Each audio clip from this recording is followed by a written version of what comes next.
Salut et bienvenue sur le Squigard. Aujourd'hui on se retrouve pour une petite vidéo traitant la FAQ du manuel du général de la saison 2 de cette V3. Cette saison 2 qui a maintenant quelques semaines fait la part belle aux héros à pied via les champions de galets et propose un renouveau au niveau du jeu, avec des nouvelles tactiques et des scénarios qui vont demander des modifications plus ou moins importantes de nos listes d'armées, et qui vient donc bousculer le statu quo établi en saison 1 en ce qui concerne le niveau de puissance des factions. Et évidemment, comme à chaque publication, des erreurs liées à la typo ou bien à une incompréhension des règles, liées à des différences de lecture ou à la barrière du langage, ou parfois même à la traduction, viennent créer des zones grises et de la confusion sur certaines règles. Afin de pallier à cela, un document à la fois foire aux questions et errata a été publié, et c'est ce qu'on va voir aujourd'hui. Quels sont les changements apportés par ce document? Qu'est-ce que cela implique concrètement au niveau du jeu, et quelles conclusions peut-on en tirer? Pour les questions-réponses et les commentaires des designers, le premier point souligné concerne l'aptitude maître des tunnels. L'éditeur explique que dans le cadre d'une aptitude permettant au héros possédant cette optimisation unique de faire un mouvement normal en dehors du mouvement ordinaire alloué pendant la phase de mouvement, eh bien il pourra activer l'effet maître des tunnels afin de se téléporter en dehors des conditions classiques, c'est-à-dire pendant la phase de mouvement. C'est une clarification assez importante car elle permet à certaines armées de donner de la mobilité supplémentaire aux champions de galets, comme les Iron Jaws qui peuvent désormais utiliser Mighty Destroyer pour téléporter un champion de galets à 9 pouces de l'ennemi, via maître des tunnels, pour ensuite le déplacer normalement pendant la phase de mouvement, facilitant ainsi toute volonté de charger ou d'occuper un espace sur la table en particulier. La clarification suivante traite du scénario Seuls les méritants, qui possède une règle spéciale stipulant que si un champion de galet conteste un objectif, alors aucune autre unité ne pourra contester cet objectif en dehors d'un autre champion de galet adverse.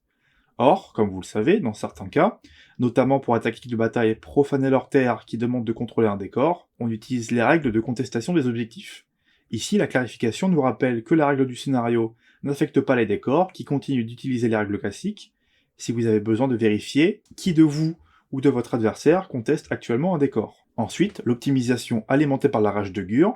qui permet à un héros qui doit normalement mourir après l'allocation de son dernier PV de revenir à la vie sur un 3+, avec des 3 PV supplémentaires, est désormais considérée comme un jet de protection. Donc, très important,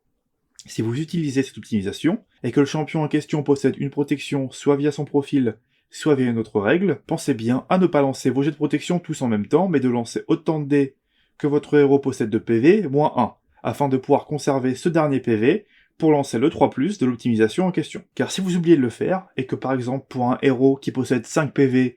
vous lancez 10 jets de protection, et que votre héros meurt, eh bien vous aurez lancé tous vos jets de protection, et vous ne pourrez donc pas utiliser l'optimisation pour faire revenir votre héros à la vie. Si vous êtes un joueur Slave to Darkness, vous n'êtes pas sans savoir que vous pouvez utiliser l'œil des dieux pour transformer un héros en prince démon. Pour les non-initiés, on rappelle que dans ce cas-là, le nouveau prince démon remplace le héros sur le champ de bataille en conservant le statut de général et les optimisations. Néanmoins, après clarification des développeurs du jeu, un prince démon créé de cette manière, via un champion de galet, n'est pas considéré comme tel. Et donc, même si le champion transformé possédait une optimisation unique d'aspect du champion, comme par exemple maître des tunnels, celle-ci n'affectera pas le prince démon car il n'est plus un champion de galet, et donc il ne pourra pas s'en servir. En ce qui concerne les errata, deux choses importantes à savoir. Premièrement, pour les rôles infanterie et champion de galet, les compagnons, à la différence des montures, ne viennent pas bloquer l'accès à ces rôles pour les unités qui en possèdent. Ensuite, le sort d'engrinçante de galet, qui permet d'infliger des blessures mortelles aux unités présentes sur un objectif ciblé, ne nécessite plus de ligne de vue.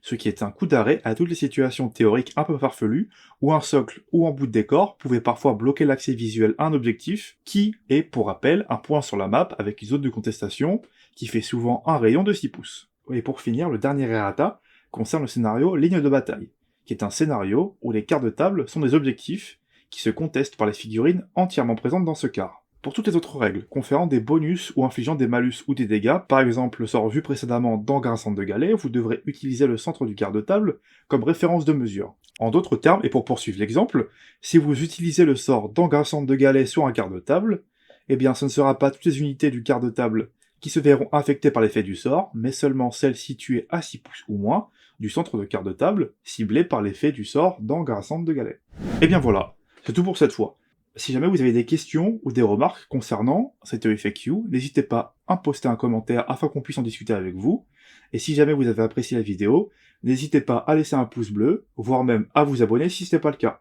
Moi sur ce, je vous dis à la prochaine. Salut salut!